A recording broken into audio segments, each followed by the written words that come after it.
Welcome back, YouTube friends and family, and also those that are watching this through links I post on Facebook. I hope you enjoy our video today. Today we're going to make a pot of chili, and you're going to see that I make my chili from scratch.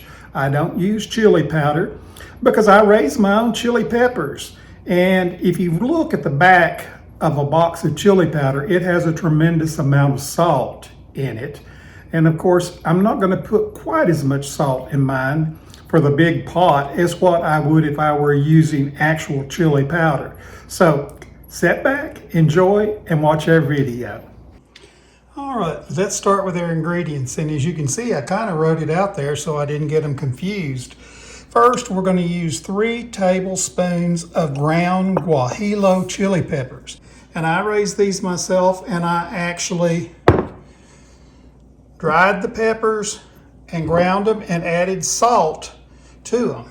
And the next thing I have here is my ground cumin, and I have 1 teaspoon of it. And if I didn't say so earlier, that's 3 tablespoons of the chili peppers. I have 1 teaspoon of ground jalapeno pepper, that's seeds and all. I just want to give some heat to my chili. My next ingredient here is my 1 teaspoon of crushed oregano leaves. And next I have 1 teaspoon of ground coriander. And I also put out a teaspoon of salt.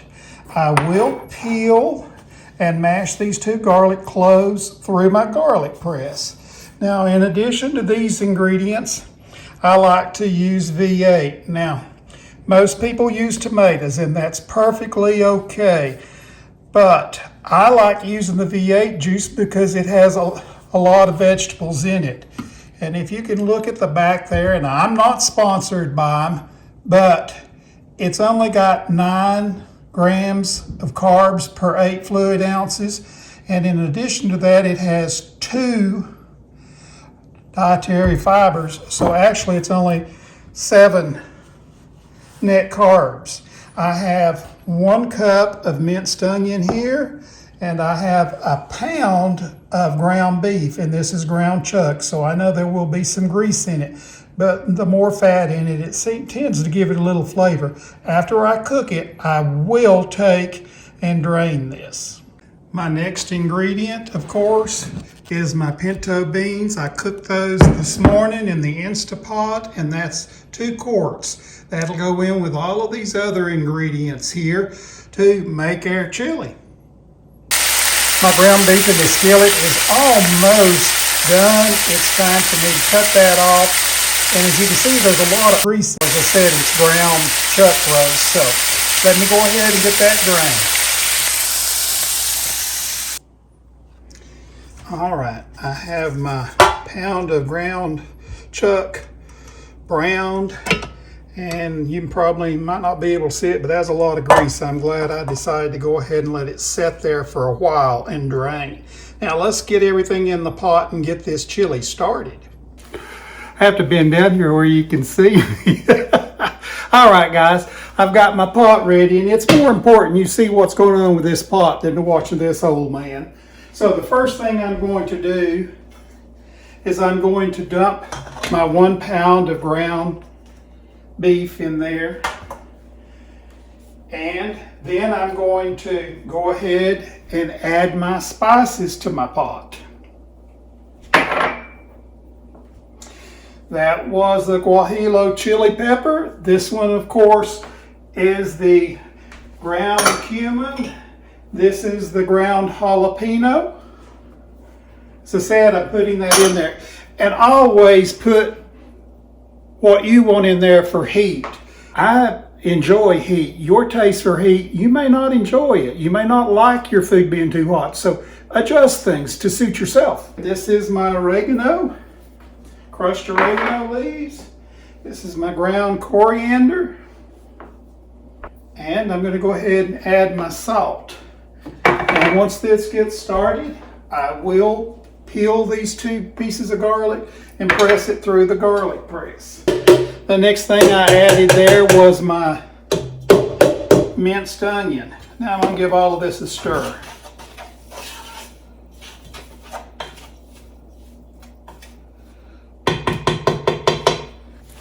Okay, I'm going to shake up my V8 juice here. Now I want to get all of the goodness out of the jar. And if you're wondering why I use V8, I like having all the nutrients that are in here. There is a total of 8 different vegetables that's in here. And I have found that it's one of the best ingredients. Yes, most people will use either tomato sauce, tomato puree, diced tomatoes along with those two in a lot of recipes. But I find this gives my chili the flavor I'm looking for. And when I go to sit down and eat a bowl, I know I'm getting a lot of nutrition.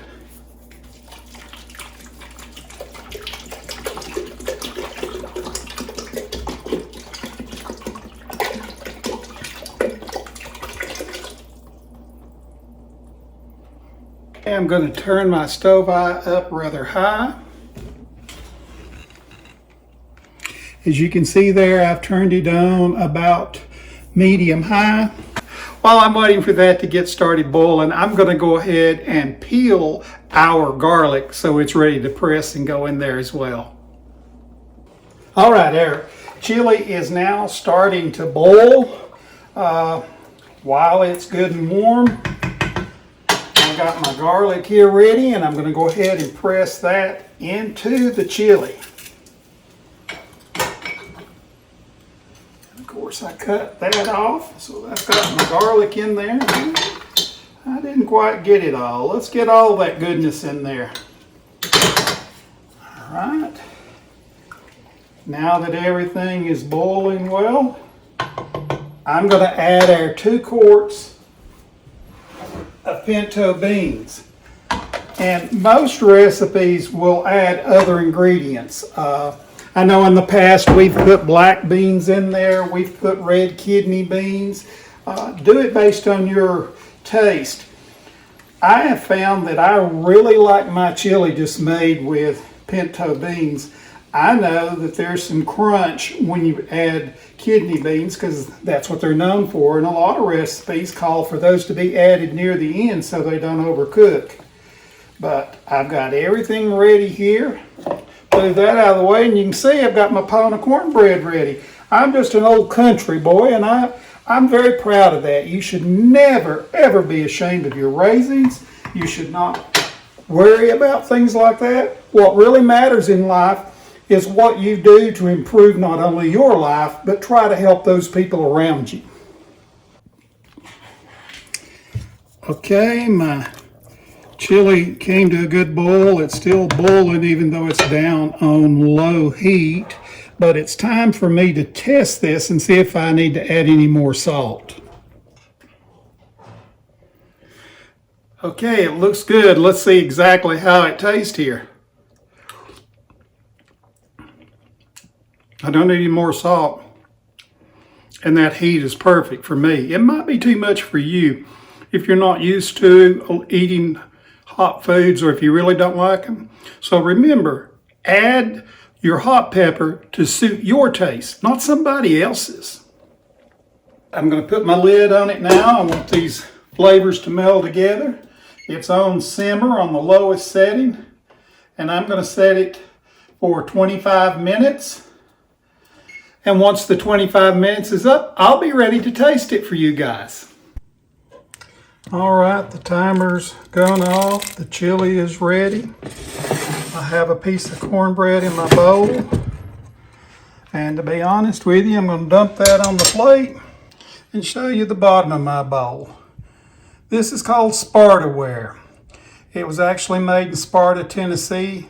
Just another small town right close to us. Each one is numbered and each one is signed.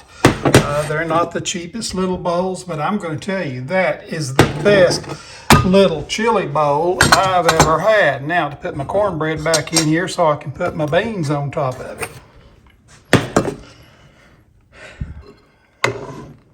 All right, I've got my cornbread back in there.